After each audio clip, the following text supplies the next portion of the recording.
pessoal, eu já estou com o Dr. Lucimar Esperotto. Ele é otorrino. Ele já passou pelo programa Nossa Casa há uns anos atrás, mas eu estava aí, sempre insistindo com ele para que ele me desse uma entrevista. Um dia encontrei ele com a Bia e o Guilherme passeando um sábado de tarde. Eu falei: doutor, eu preciso de uma entrevista do senhor. Então, deu certo. Hoje nós vamos falar sobre um assunto bastante interessante que acomete muitas pessoas: ronco. Ronco. E o que acontece a respeito disso? Eu vou falar e depois o doutor vai entrar falando a respeito. Claro que eu vou querer saber se ronco e apneia, sono, é a mesma coisa. Ele vai falar a respeito deste assunto. Mas uma pessoa lá de Cianorte, que o nome dela não é o caso agora, ela falou para mim: sabe, Tamires, meu marido ronca. Ele ronca muito. E por nós sermos um casal muito religioso, eu não quero sair da cama. O meu sono já ela falou assim, é muito leve. Eu durmo muito pouco. E o pouco é leve. Qualquer barulhinho me acorda. Eu passo quase que a noite em claro, por causa do ronco do meu marido. E não consigo sair da cama e deixar ele sozinho, porque eu sei que vai causar discórdia. Eu acho que não é só você não, minha amiga. Eu acho que tem muitas outras mulheres que pensam igual a você. Muitas têm coragem e vão para o sofá, vão dormir no sofá ou vão dormir com as crianças.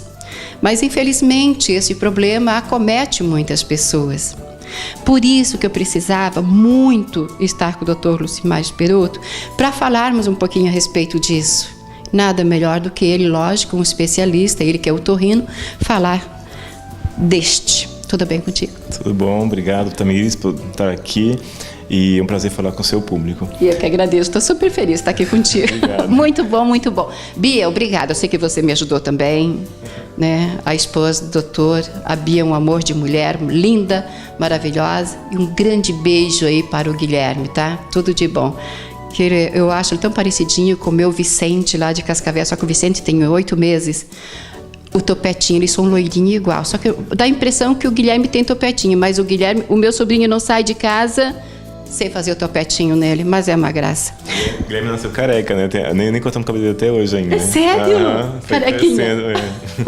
Vai ter um cabelo muito bom, hein, Guilherme? Doutor, ronco e apneia e sono é igual? É diferente, mas antes de falar isso, fico feliz desse caso que você acabou de colocar. A paciente de Cianorte, ela tem solução. Então, assim, o ronco tem solução, sabe? Então, é só procurar o especialista, o otorrino, que a gente tem várias etapas de tratamento. Então, assim, as pessoas às vezes acham que o ronco é normal, sabe? Que é normal roncar e não procuram ajuda. Então, primeira coisa, só tem 2 situações fisiológicas que se pode roncar. Quando você bebe muito álcool, que a musculatura relaxa, e quando você está muito cansado. Fora isso, tudo é patológico, tudo é doença. Entendeu? Sério? Então, se está roncando, não trabalhou demais, assim, um dia de cansaço extremo, trabalhou demais, aí ronca. Ou tomou umas cervejas a mais, também ronca. Fora isso, não é normal. Então, por que o álcool provoca que dá ronco? Tanto o álcool quanto o cansaço extremo relaxa a musculatura da faringe e aí causa ronco, né? Então, são as 2 únicas situações fisiológicas. Fora isso, tudo é doença. Tudo tem que se procurar médico para tratar. Pode ser cardíaco também? Na verdade, o ronco e apneia pode provocar alterações cardíacas. Entendeu? Pode provocar? Pode. Tem muita gente que tem pressão alta e quando você corrige o ronco, melhora a pressão. Claro que é um fator, tem outros fatores que levam a pressão alta, mas é um dos fatores, né?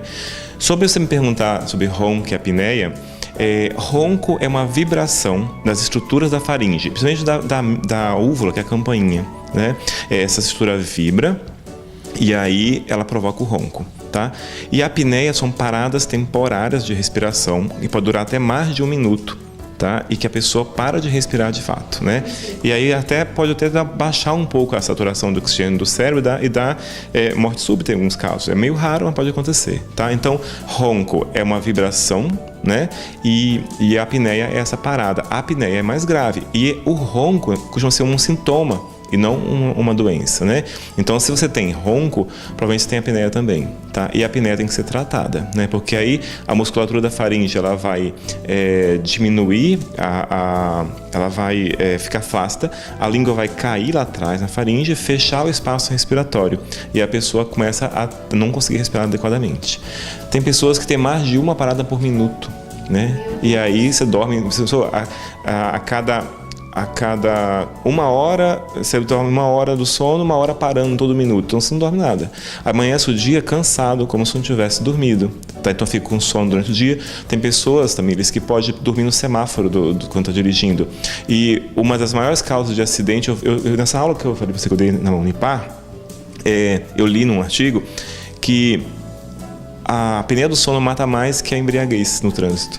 Então você imagina, né, quão grave é a apneia do sono. Principalmente em grandes centros, que as pessoas trabalham muito e dormem pouco. E foi feito um estudo em São Paulo com relação a motoristas de ônibus, sabe? E muitos deles, acho que parece que 32% dos motoristas de ônibus de São Paulo têm apneia do sono e andam com o ônibus cheio de passageiro. Se você, cara, dorme no volante, um acidente está estabelecido, né? Então você vê que a apneia do sono, ela é uma doença que tem uma importância na saúde pública, tem que correr atrás, né? Não só para a qualidade de vida dentro de casa, entre o marido e a mulher, entre o parceiro, né? Mas também nas questões de saúde pública de uma forma geral. Doutor, aqui no teu consultório, com certeza, você já recebeu muito dessas reclamações, né? O que é mais frequente aqui na tua sala? Que a pessoa que chega até você, às vezes vem o casal, às vezes não vem junto também, né? Mas o que ocorre mais? Qual que é a reclamação maior? O caso mais inusitado que eu recebi até hoje foi de uma noiva que trouxe um noivo e falou assim, eu só caso com ele se eu só resolver o problema do ronco dele. E aí a gente avaliou, operou e acabou ficando bem.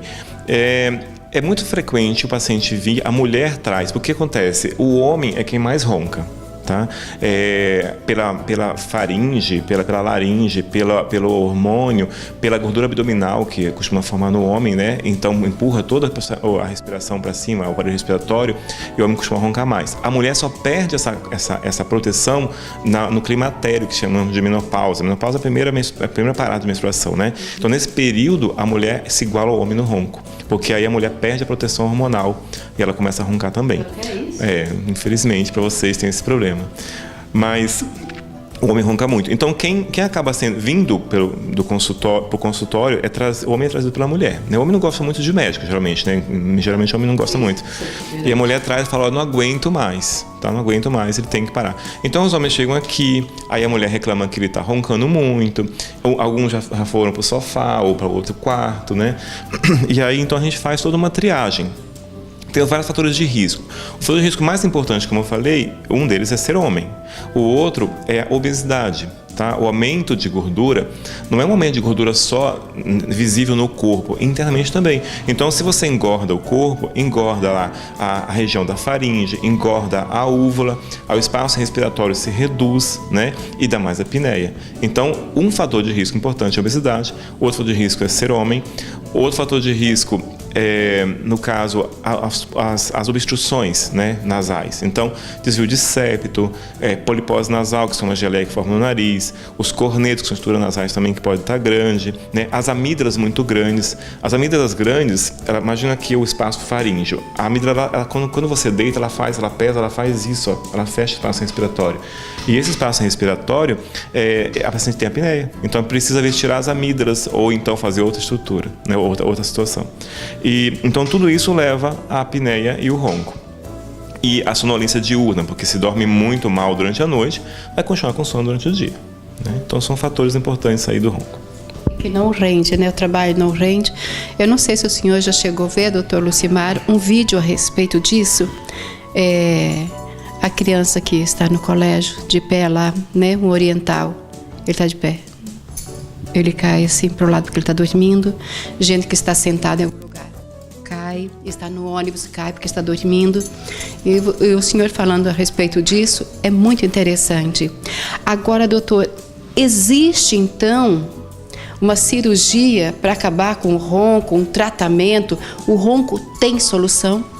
Tem, mas são várias etapas, né? A primeira coisa que a gente faz com o paciente que chega aqui é ver qual que é a situação dele. Então a gente faz o diagnóstico, a gente vai fazer exames, avaliação clínica, alguns exames de imagem, tem a polissonografia, que é um exame que dorme no laboratório para checar como está o sono dele durante a noite. Aí esse exame ele vai mostrar se ronca, se tem apneia, quantas apneias por hora, se tem saturação de oxigênio muito baixa, enfim, dá um relatório para a gente, né? Então investigou, vamos para o tratamento. Eu costumo começar com a parte mais comportamental. Então, reduzir peso, melhorar a alimentação, a higiene do sono. A fonoterapia também ajuda muito. As fonos fazem exercício na região da faringe que fortalece a musculatura. E aí, isso faz com que... É como se fosse uma musculação para a faringe, né? E aí, esses exercícios melhoram a musculatura e a língua não cai, há uma abertura maior do espaço, né? Então, tudo isso deu certo, a gente para por aí. Não deu certo.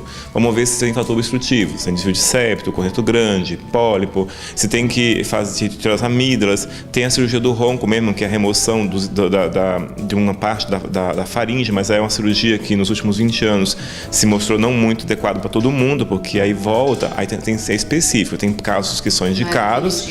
Não, tem casos que são indicados, que são bons, tem casos que não. Então a gente tem que avaliar o paciente. Tem paciente que tem indicação para essa cirurgia, tem paciente que não tem, entendeu? E por último tem o CPAP, que é um aparelhinho que dorme com ele. Então a gente vai graduando as etapas. Se em algum momento ele tiver parado de roncar, a gente para naquele momento. Senão a gente vai prosseguindo. O último etapa é o CPAP. O CPAP é um aparelho que você dorme com ele. Ele injeta uma pressão de ar ambiente no nariz, dorme com uma máscara, como se fosse inalação, né? É bem fácil de usar, ele é portátil, ele pesa uns 2 quilos. E aí ele injeta o ar, uma pressão positiva de ar no nariz. E essa pressão vai abrir a via aérea. E aí você para de roncar e para de ter apneia. E aí pronto, resolve o problema. Só que é uma reabilitação. Você vai ter que dormir com ele para sempre, assim como um óculos, assim como um aparelho auditivo, né? Mas é uma solução muito boa, tá? Tem também os aparelhos intraorais que os dentistas fazem, que é para não deixar a língua cair, mas só umas apneias mais leves, né? As mais graves ou é cirúrgico ou é o CPAP. Agora, doutor, você falou assim, quantas apneias, né, pode ocorrer durante a noite. Como que vocês ficam sabendo quantas apneias aconteceu durante a noite? Vocês têm todo um trabalho para fazer em cima disso, para saber? Na verdade, é a polissonografia. É um exame que o paciente vai dormir no laboratório durante uma noite. Me desculpa. Ele dorme no laboratório? Dorme, cheio de fio. E aí, nessas horas de sono, vai mostrar tudo isso.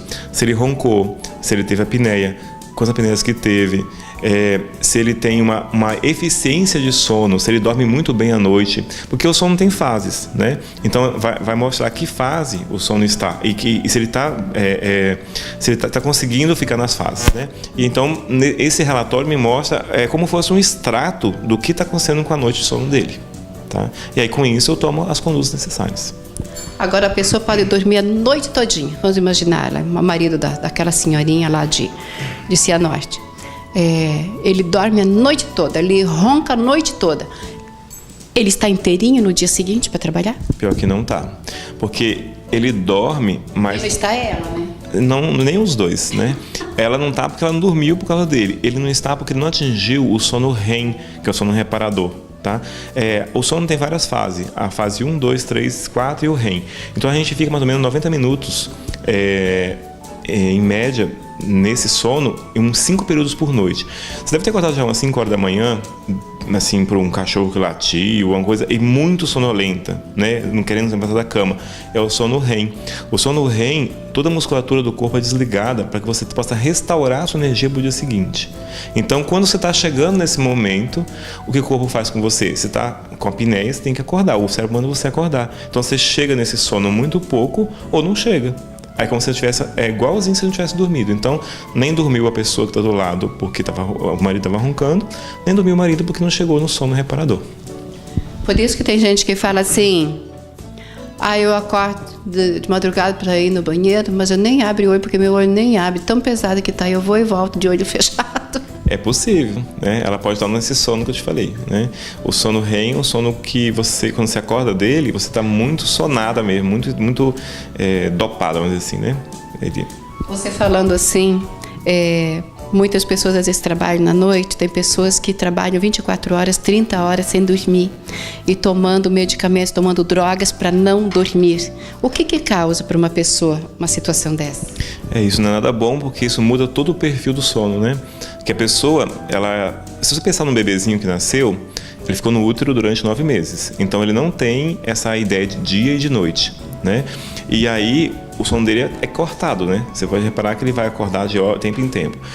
Por isso que a gente recomenda que os bebês, as mães bebês aí que têm recém-nascido, logo de imediato, chegou em casa, você precisa fazer o que é dia e o que é noite. Tipo assim, de dia você vai abrir tudo, deixar claro, fazer o barulho da casa, liquidificador, aspirador, enfim. E à noite, fecha tudo, noite, silêncio. Por quê? A criança vai aprender o que é dia e o que é noite. Quanto mais cedo a criança entrar nesse ritmo, mais rápido ela vai dormir a noite inteira, entendeu? Então, a pessoa que também usa, você me falou do empregado do trabalho de noite, ele muda tudo isso. Porque, pensa bem, ele trabalhava de dia e dormia de noite. Agora ele trabalha de noite e dorme de dia. Então, o ritmo dele fica totalmente alterado. Então, o sono dele realmente é muito ruim. São coisas para se pensar, né, gente? Mas já que ele falou de criança dentro do útero, me passou algo pela cabeça. Será que criança ronca? Ronca, doutor? Criança ronca, viu? Muito. Mas e por que ronca? A criança não é cansada, ela não trabalha o dia inteiro, não bebe.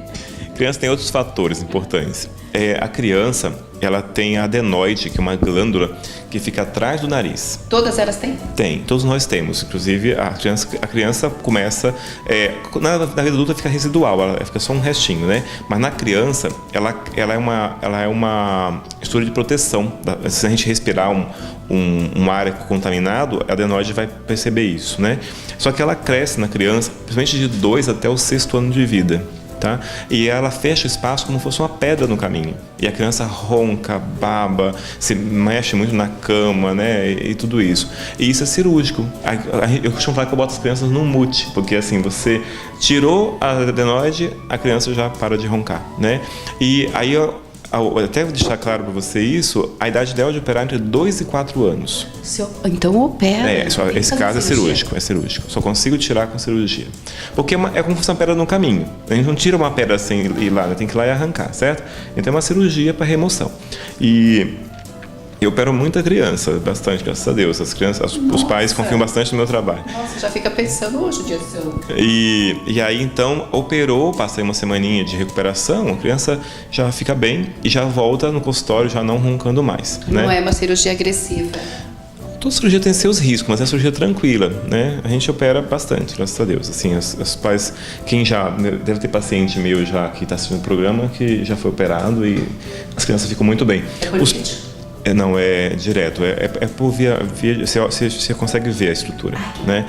Mas eu fico, assim, os pais, eles chegam aqui todo apreensivo, com dó de operar a criança e tal. Depois que operam, acabam mandando todos os parentes, né? Então, assim, aí tem aquele priminho que também tá roncando, vem. Então, assim, depois que uma da família passa pelo procedimento, aí acaba que todo o grupo que tá aí... que está passando pelo processo? Vem também. Mas, assim, aí a criança tem solução mais fácil. A criança é só operar e já resolve o problema. O adulto não, tem isso que eu te falei. Vai ter esse papo, um monte de coisa, né? Mas a criança também passa por esse sono todo e a criança tem mais um problema. Na fase 3 do sono, libera GH, que é o hormônio do crescimento. Então, se a criança não dorme direito, ela vai crescer mal, perder peso, tá? Tudo isso. Nossa, gente, olha só as dicas do doutor aí. Bom, ronco tem tratamento, né? Tem como amenizar, né, doutor? Sim. Mesmo se estiver aí com 20, com 30, né, 60, 70, 80, 90, 100, que nós vamos chegar lá bem, graças a Deus, né, doutor? Vamos chegar lá a 100 por hora. Sem roncar, né? Sem roncar.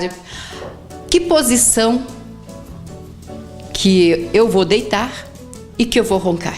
De barriga para cima ronca. E por quê? Porque as estruturas... Sim. Porque dizem que é a posição correta de se dormir. É isso? Sim, mas se você deitar de barriga para cima, você pode deitar de lado também, né? Barriga para cima, você vai deixar, as estruturas vão ficar pesadas, vão descer, vão fechar a via aérea e você vai roncar. Me falaram assim uma vez: Se você ficar de barriguinha para cima, é que nem um parreiral de uva, né? Fica tudo ajeitadinho. E vai. O médico lá de Cascavel, já falei isso para vocês, né? Mas ele falou a respeito disso. Então, agora, dormir de bruço, de costas. Sobre roncar? É. De bruço, de costas. Menos provável roncar, mas não é uma posição muito agradável de dormir, né? Então, o que a gente recomenda é que a pessoa dorme de lado mesmo, né? De lado as estruturas vão sair da região, fica mais acomodado, né? E aí você consegue dormir bem. Agora, de bruço é o que mais ronca. De bruço você ronca bastante. Você que só dorme de bruço. Perdão, eu falei errado. De costas. De barriga para cima. Isso, de costas, barriguinha para cima. Me confundi. Eu sou do lado, eu só dormia de bruço. Não conseguia dormir em outra posição. Depois, eu acho que por ser, às vezes, internada, faz uma cirurgia, uma coisa ou outra, você não pode dormir de bruço, né? Você aprendeu a dormir em todas as posições. E é melhor você fazer isso também, viu? Porque, sei lá, viver 100 anos aí sem treinar e você não vai poder, daí sim, é crítico o negócio. Agora, só um adendo, a criança recém-nascida dormir de barriga para cima, você sabe disso, né? Porque a criança, ela tem risco de morte súbita. Então, e eu achava que era sempre de lado. O recém-nascido, a pediatria fala isso, se você vê algum pediatra, fala isso. O recém-nascido só pode dormir de barriga para cima, tá? Aí, depois, na vida adulta, aí você pode dormir de lado. Então, isso é importante, que você vai pensar que a criança vai dormir de lado, vai colocar a sua criança recém-nascida em risco, tá? Então, criança recém-nascida, só de barriga para cima. Eu vou te deixar à vontade agora para você deixar um recado para o pessoal de casa. Eu, de minha parte, eu acho que as pessoas que estão passando por este processo, por essa situação, não é nada agradável. Principalmente quem está do teu lado. Se você ronca, eu acho que quem ronca não ouve, né? Não, então não ouve. Mas quem está do lado sofre. Então eu acho, o meu pensamento, que a pessoa que ronca e o outro reclama, por que não você procurar ajuda profissional para fazer com que o seu parceiro durma bem, né, que tenha uma noite agradável de sono também? Você tem direito, ela também tem esse direito de ter uma boa noite de sono, uma noite agradável, porque geralmente as mulheres dupla, tripla jornada. Elas trabalham muito, muito mesmo. Às vezes o homem tem aquele trabalho dele, ele faz, cumpre, tá durante o dia e aquilo, né? Mas a mulher tem os filhos, tem a casa para cuidar e às vezes ela trabalha fora ou ela vende alguma coisa. Ela está sempre trabalhando muito. Chega à noite, também ela está cansada.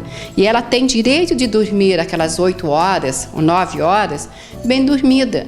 Então sério mesmo, gente, de coração, procurem ajuda profissional. Procurem. Vale a pena.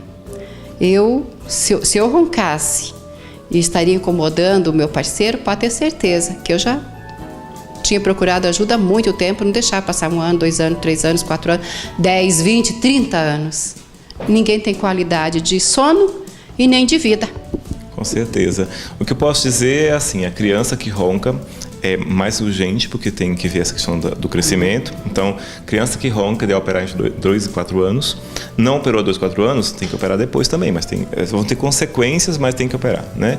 E em relação ao adulto, se a mulher está dizendo que você ronca, ou você é homem, você tem que realmente acreditar nela, porque está roncando. Ninguém vai ficar falando para você que você ronca sem incomodar. E a mulher, acima também da menopausa, também, que o marido está reclamando, dá no mesmo, que aí acaba igualando essa questão, né? E assim, é muito fácil a questão cirúrgica, a questão do CPAP. O CPAP parece feio, né? Porque você dorme com uma máscara, mas é muito fácil de adaptar. Tem um caso meu lá de Nova Londrina, uma senhora que eu atendi, e ela também roncava muito. Eu atendi na época, eu fui lá umas vezes, e aí ela passou comigo, eu indiquei o CPAP, e um dia quando ela falou assim: doutor, as minhas netinhas, quando eu tô brincando com elas e eu durmo na cama, elas falou: vó, bota aquele negocinho, aquele aparelhinho que a senhora não ronca. Então, assim, você vê que as pessoas se incomodam, mesmo a criancinha ou o marido, quer dizer, se faz barulho, você vai se incomodar. E o aparelho, ele zera isso, né? Então, assim, como eu falei, vem com o médico, você faz toda uma investigação, vê qual o melhor tratamento e resolve o problema. Por que ninguém admite que ronca? Acho que ninguém quer ter um problema, né? Então as pessoas acabam... Eu acho que é um pouco de comodismo. As pessoas acabam deixando para depois. E aí quando vê se não...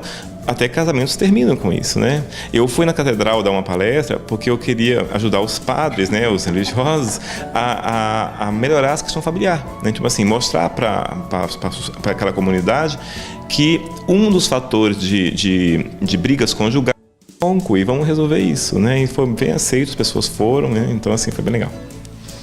Que Jesus abençoe grandemente. Fiquei muito feliz em poder reencontrá-lo aqui no consultório. A gente se vê fora do consultório.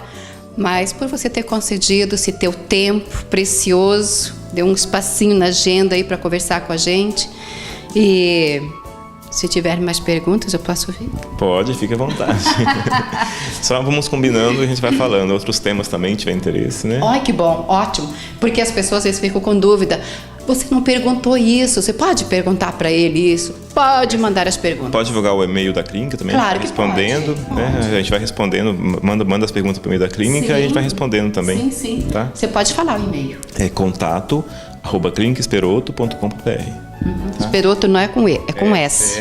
S-P-R-O-T-T-O. Mas aí tem um site da clínica também, aí você pode, a pessoa que está assistindo pode mandar a pergunta e a gente responde. Tá? Olha que bacana. Demora um pouquinho, mas a gente responde. E eu tenho o meu celular de trabalho aí também, que é o WhatsApp, vocês sabem muito bem. É assim que as pessoas entram em contato comigo. Como é bom isso, hein? O WhatsApp vem ajudar muito, que eu coloco 44, né? Cidade de Umarama. Coloca o 9 na frente, 97557794. Fiquem à vontade, mandem suas perguntas. Tem vontade que eu entrevisto ele de novo? Por favor, manda sua pergunta, eu volto aqui. E outros médicos também. Qualquer área da saúde, nós estamos aqui à sua disposição para em busca de um doutor, de um profissional que responda as suas perguntas e vamos tirando as dúvidas. Mas como eu sempre falo, nunca considere isso uma consulta, tá? Nós estamos aqui para falar sobre o assunto, não é uma consulta. Consulta é você vir aqui, então, ou procurar o profissional, agende a sua consulta e vai lá conversar com o médico a respeito do teu caso, tá bom? É isso. Beijos e abraços para a Bia e para o Guilherme, essa família linda, maravilhosa e muito abençoada. Que Deus o abençoe vocês sempre. Eu vou para o apoio, eu volto já já. Muito obrigada, doutor. Até a próxima. Obrigado, é um prazer falar com você.